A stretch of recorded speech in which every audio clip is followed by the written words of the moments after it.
All right, good stuff. We did it. We did. Well, we're like, I don't know, it's gonna get loud in here. I'm worried about that. Yeah. But maybe we can cozy up. Okay. Oh, there we go. I'm at jconf .dev. jconf.dev here in Dallas, Texas. So am I. So we have Co-located.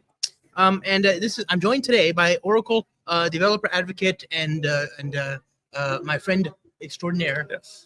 Billy Korando. And Hey. it's good to see you, man. Absolutely. Good, Long man. time. How are you doing? Yeah, Yeah. it's a little too long. It's These travel times, it's not the same as it used to be. Not the One of same. these days. One of these days. But I'm glad we get to hang out here.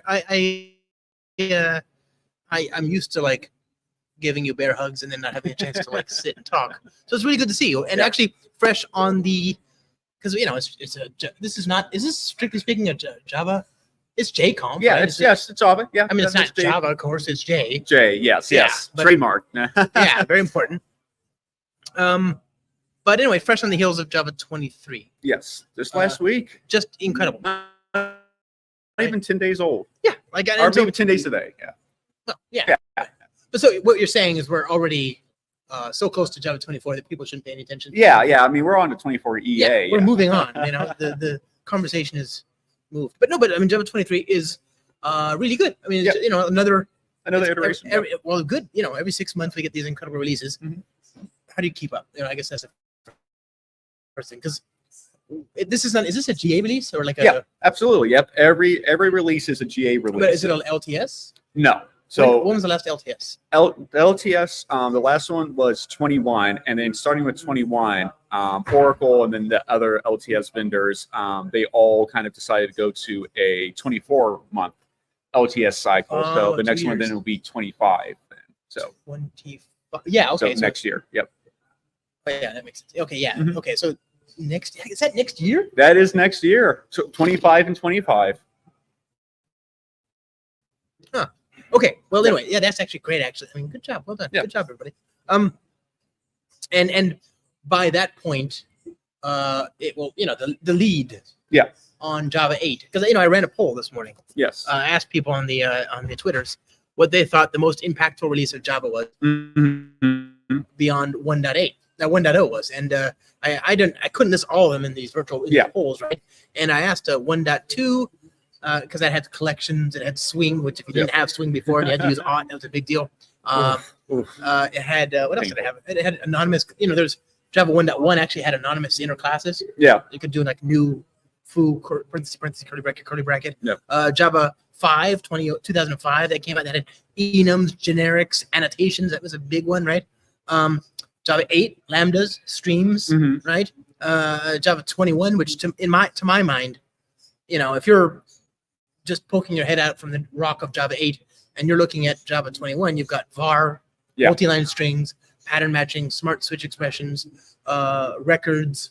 All the pattern matching. Yeah, pattern matching and virtual threads. Yes, very much right? so. So personally, between you and me and the wall and just us, hens, that's my favorite release.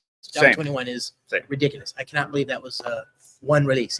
Well, for me, the current release is always my favorite. Really. Surely, of course. Well, yeah, but I live on the inertia. I mean, Java 21, and so now we get all these wonderful. I think that the trick is to release user-facing stuff, and then tend the garage. Make sure the engine's working and all that stuff. You can't paint the car every release. Exactly. You got to fix the engine sometimes, and so I appreciate that some are going to be less scintillating. Yeah. But anyway, surprise, it was Java 8. That was most people's what they thought was most impactful, and that bothers me because again, if Java 25 is out in a year, right, that'll be more than 3 times as good mathematically. Exactly. As Java 8, more than 3 times, and so. Yeah. I mean that is how it goes with every new release. Yeah, that it's just that much better than the previous one. It is. It's ridiculous, and I don't appreciate people lingering on Java 8. I think this is just a troll. I think so. I think you got hacked. That's clearly not. These are not legitimate serious numbers. people. Come on. I mean, look, Java 8 was good, but it ain't great. Yeah. And in terms of like net effect, look, I could even if you had to if you pin me down, I might even see my way to saying Java 5. But no, actually, no. I mean, generics are pretty okay. Annotations certainly very good. Yeah. Enums didn't really have a use for them until Java 21 and smart switch expressions. Yeah. That pattern matching and all that stuff. And exhaustive checking. Now I still kind of remember like my first job making that switch from 1.4 to 1.5, and I was just excited for enhanced for loops. Yes. Oh, I forgot about that. Yeah, that's another one that's great. That's a huge deal. Yeah. Yes, that's true. That's Java 5 as well. Isn't it? Okay. Yeah. So maybe Java 5 is number 2. Yeah. 21, definitely my favorite. And I feel like there's a trickle. So you mentioned Java 17.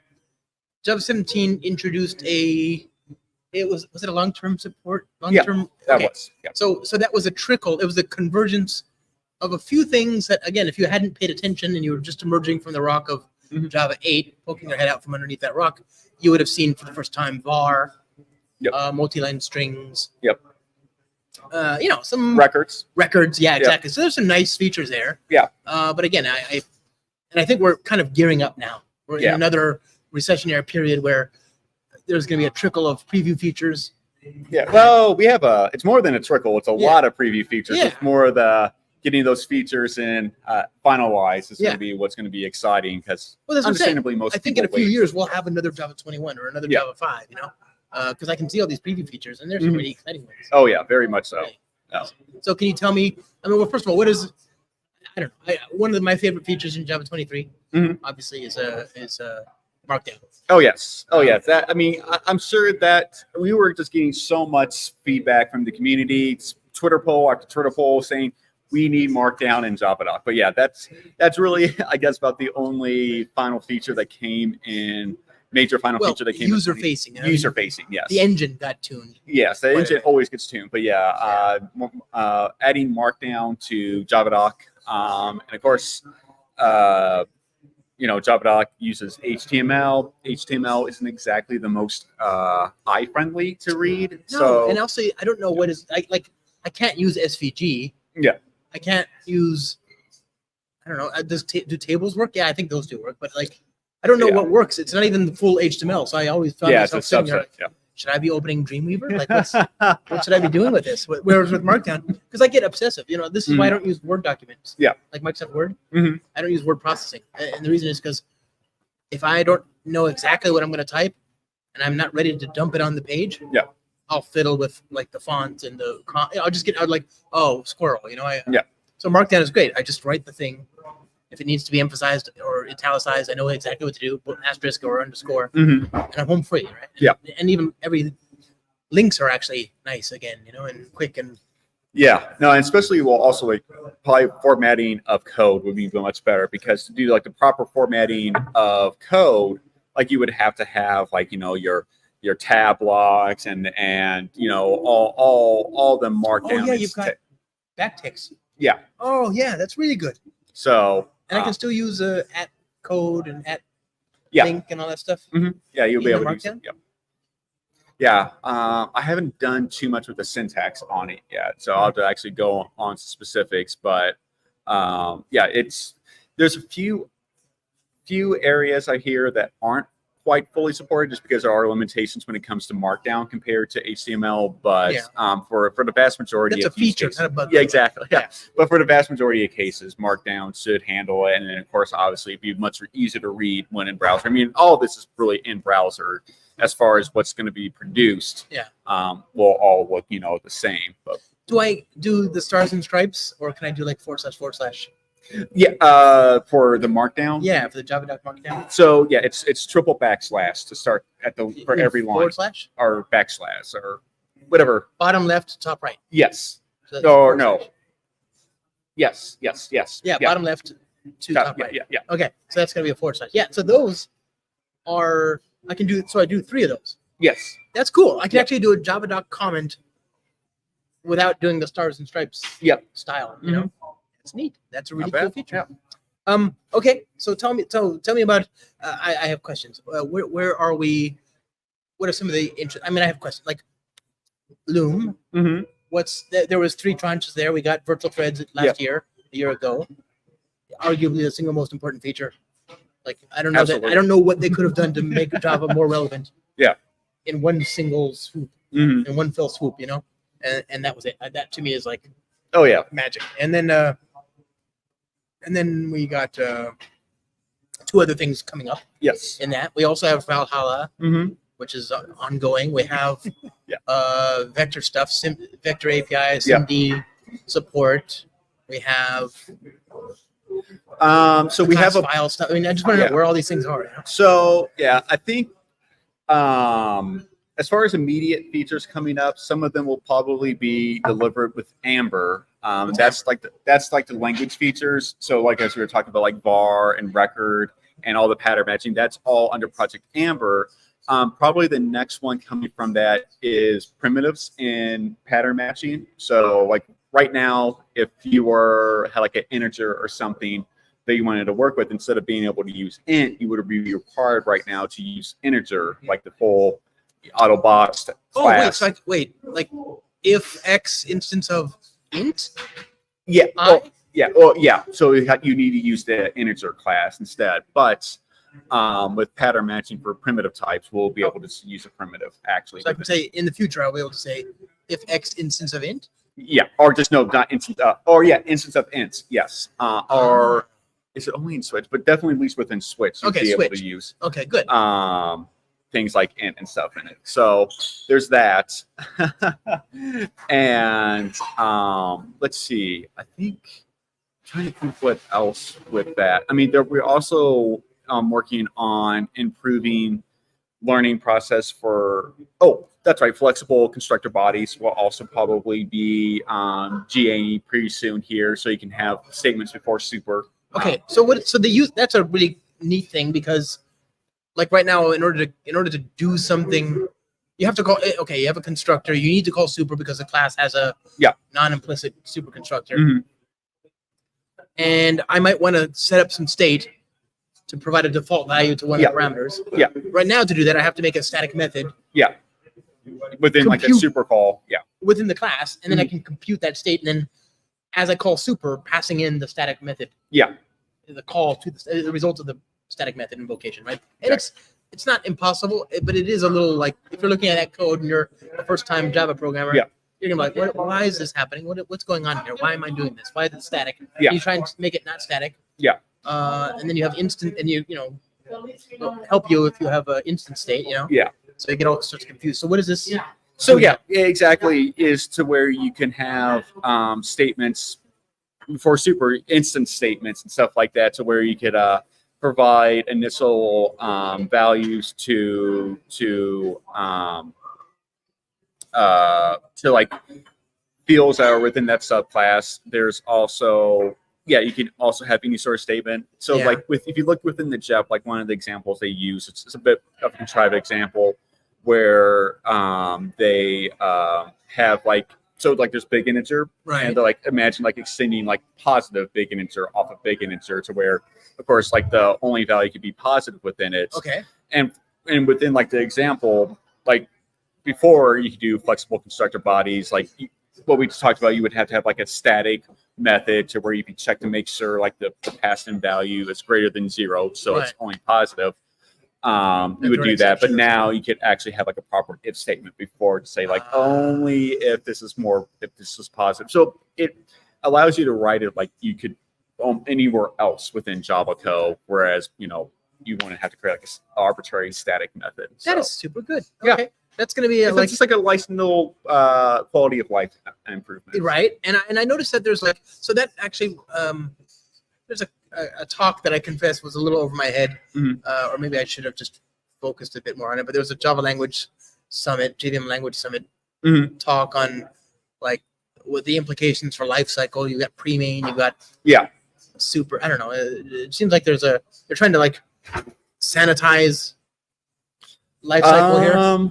Maybe. I'm not quite sure. Fortunately, I haven't watched all the JVMOS talks, so I may need to go back and check through that one. That's a good one.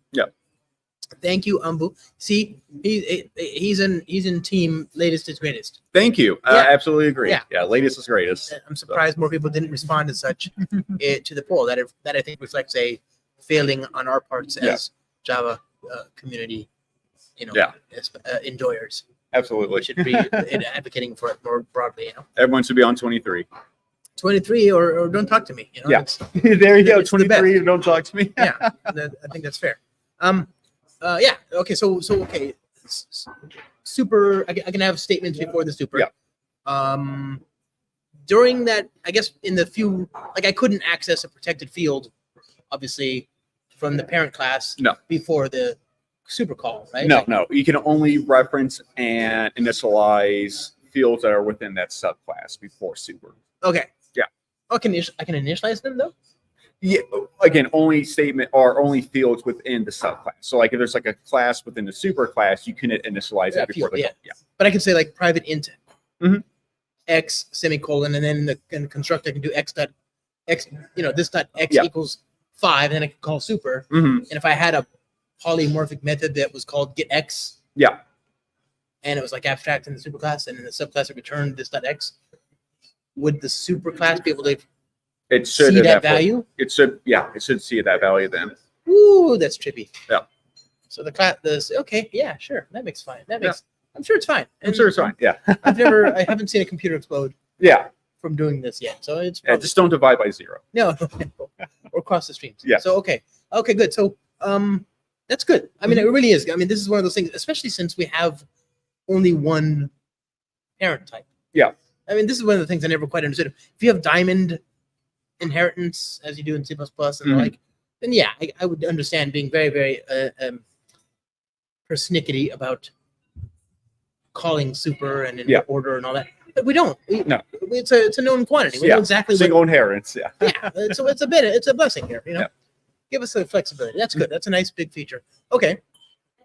When does that drive or drop? I'll have to check. I don't know. I think. Yeah, I'll have to check to see if that's going to be finalized in 24 or maybe later. Okay. So, yeah, I haven't seen the new job for it yet. So. Okay, no problem. And then another thing that was kind of interesting, I like this actually. This is not a knock. It's a big thing for me. They withdrew string templates. Yes. Right, and I get the idea. I appreciate it. I appreciate why we want that feature. Yeah. But it was ugly as sin. It was just ugly as sin, and I just there's got to be a nice way to do that trick. So the Java team is great.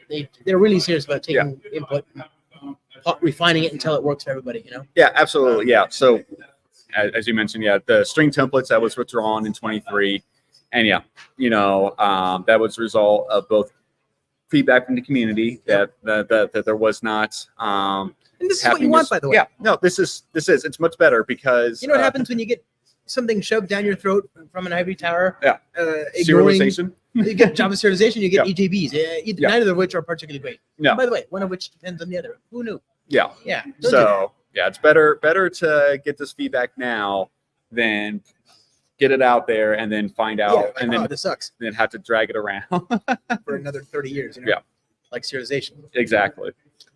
Okay, big deal. Yeah. I really am quite conscientious of just how much it hurts to have an idea, to even go so far as to implement it in the language of the compiler, and then bowing to feedback to withdraw. Right? Yeah. Yeah. I'm sure that wasn't. Yeah. I'm sure that wasn't a easy decision, but that's good that they ultimately went with that because I'm sure a lot of effort and time by some people were put into that. And I'm sure that wasn't an easy thing to withdraw it. Yeah. And by the way, these are not you don't find, how hard it is to find a person who can write a compiler? Yeah. Or easy. Or build a JVM or whatever. I mean, these are not, the hiring pool for that is, so very small. Every bit of effort that is expended by these people that doesn't result in something being used. Yeah. Oh, yeah. That's an expensive. That's expensive. Yeah. You got to be very, very careful. We don't do too many of those. So it happens. We're all human. We all do that. Goodness knows. Okay. Big deal. That's a good deal. What else? We got, so let's talk about Valhalla. What can we say on that? Where is that these days?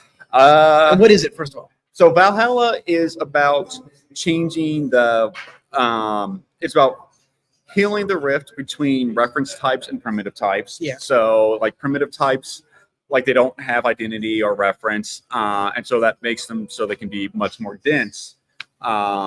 And there's like going to be a lot of cases where like local dates, like a local date doesn't really need to have reference or identity, just because like September 25th, that's it doesn't matter for once you include like time zone and all that stuff. Like you don't need multiple instances of that. Right. So like you don't necessarily need identity, and if you can remove all of that, you can make it much more dense.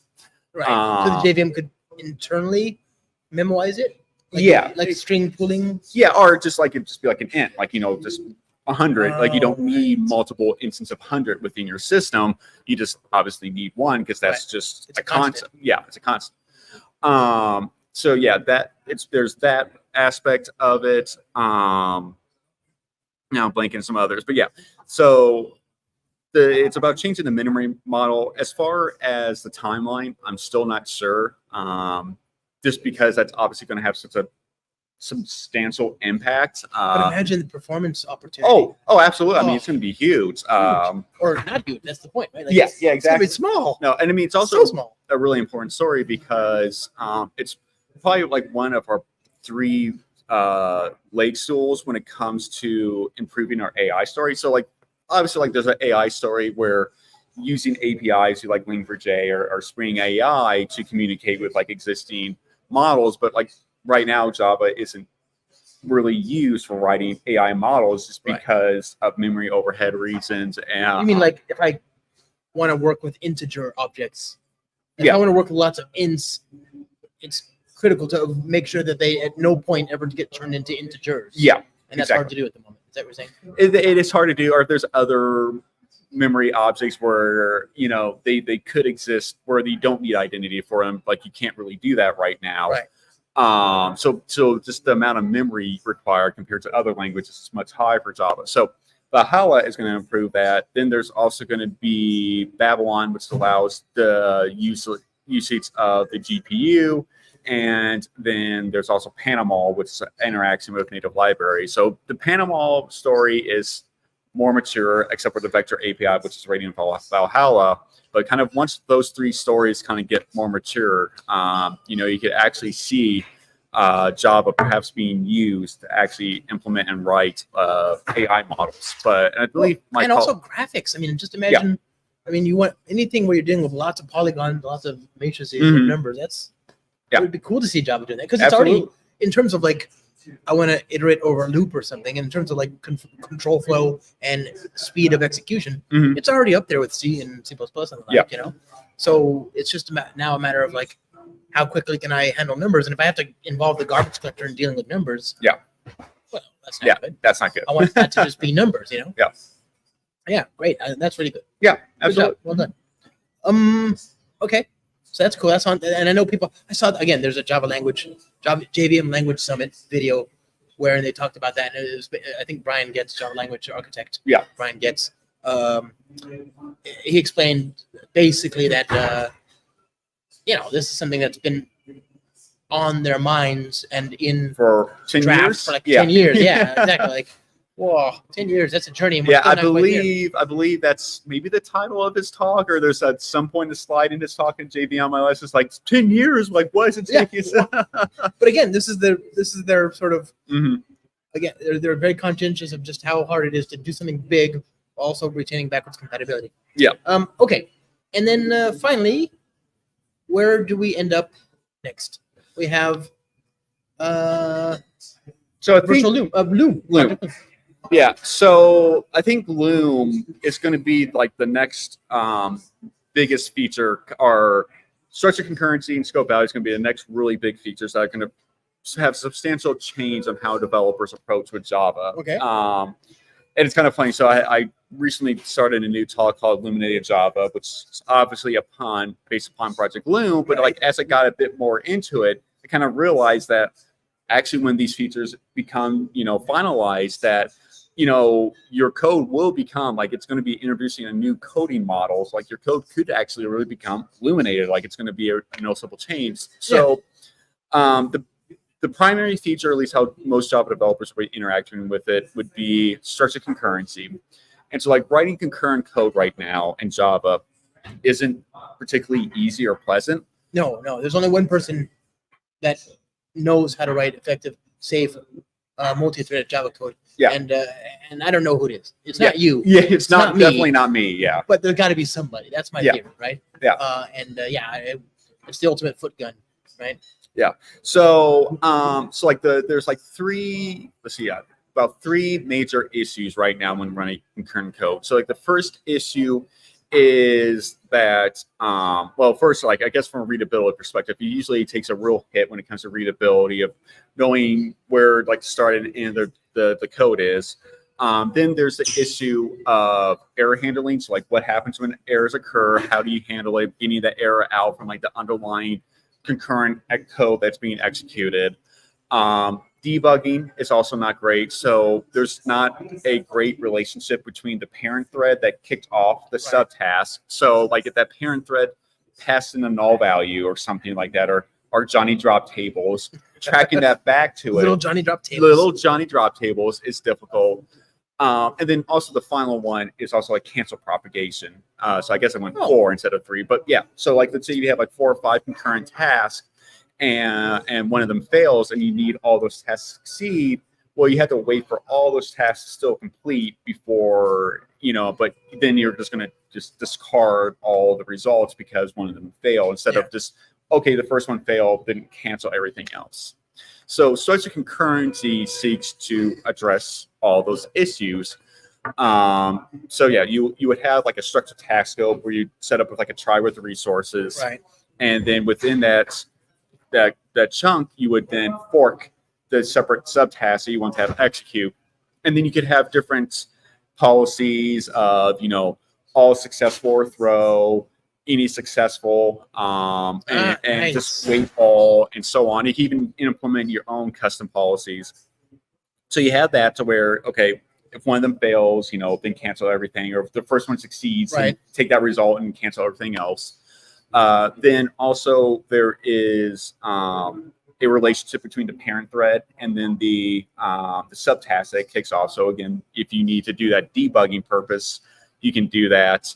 Error handling is also handled to where if any of those tasks fail, you'll drop down into that exception. See, what I like about this is I work with lots of systems. I work with lots of data. Yeah. And if you're doing reactive programming, you have a nice toolkit for doing scatter, gather, surface orchestration, composition. But that's like the minority. Yeah. And otherwise, they're kind of left in this like good luck deal, And this sounds like that would alleviate a lot of that. Pain is an understatement. What's the right word?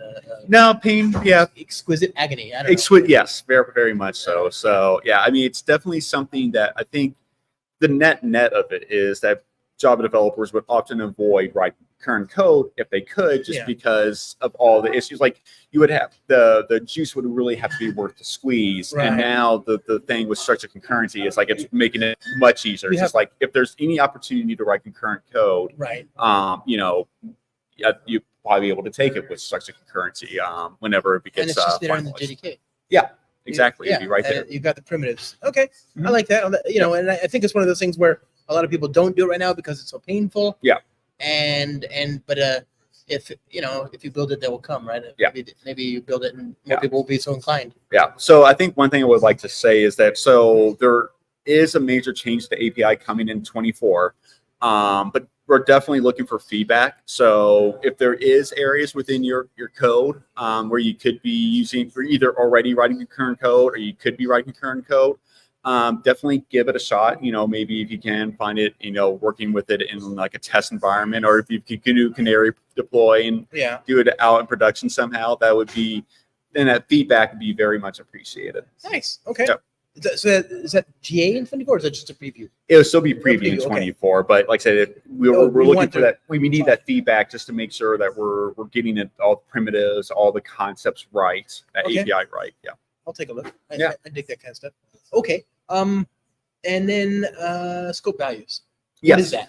So scope values is a way of being able to have like an immutable scope value that you can kind of reference in a way not unlike thread local, but within a specific scope within your application. So Does scope mean more than or less than the granularity of the thread or method body, or what is that? It would mean within like the actual lines of code within that. So like right now, as far as when you're running with subtasks, it can only work within the context of structured concurrency. And the reason why that is because there are runtime constraints on structured concurrency to where it has to exist only within that block where it's actually executing, because at the end of like a structured concurrency block, there's like a join, and you have to call that join before it can go the parent thread can continue executing farther. With like other cases, like if you were to do like a try with resources with like a executor, and you kicked off some subthreads, you can put those threads to where they have like some sort of sleep for like 5 seconds or whatever it might be, and of course like the parent thread will have executed farther down, and so you could be outside of that scope value block, and so that would obviously create some nastiness then if you try to reference that. So but yeah, the benefit of scope values is that with like thread locals, if you wanted to copy it, like you would have to actually like copy that value down to the subthreads and have to manage all that memory, and then just but now that there's an implicit like hierarchy, it'll just automatically work or propagate, and it's also immutable. So like there's a lot of runtime benefits and memory benefits. Oh, right, because it's not mutable state, so you get the benefits of consistent access across. Oh, that's really good. Yeah, but we're still working on that. In fact, I had some conversations with some Spring engineers, and we're working on some examples to make sure it can actually work within the framework community, because that's probably where it's going to be primarily used, because it's infrastructure. Infrastructure. It's passing around context and stuff like that. So we're still working on making sure that meets the needs, again, particularly the framework community. All right, of which there's just Spring, of course. There's only Spring, yes. Sure, so I hear. Okay. All right. Anything else I should know about? No. Let's see. Yeah, just where do people go to learn more? Go to learn more. So we have dev.java and insight.java. What's so dev.java is great for tutorials, also finding community information like conferences like we're at JComp and your local Jug. Insight.java, that is where we would aggregate all this stuff from like our JDK engineers whenever they make a blog post. So like when like Brian Getz may have an announcement of Valhalla, or Alan Bateman, who's kind of leading the Loom team, has an announcement on Loom, we'll aggregate it there. So And what about you? Are you online? And do you want to be found? And if so, where can people find you? I'm not really on Twitter as much anymore. So Smart. Yeah. Where can they find you otherwise? I mean, really right now, I guess if you want to contact me directly, I guess Billy Korando at Oracle, Billy.Korando at Oracle. And I guess my LinkedIn. Billy Korando. So I think there's only one of me. Yeah, so certainly they broke the mold in my friend. Exactly. All right. Thanks, cool, my man. friend. Absolutely. Thank you. This has been a really good stream. Yeah.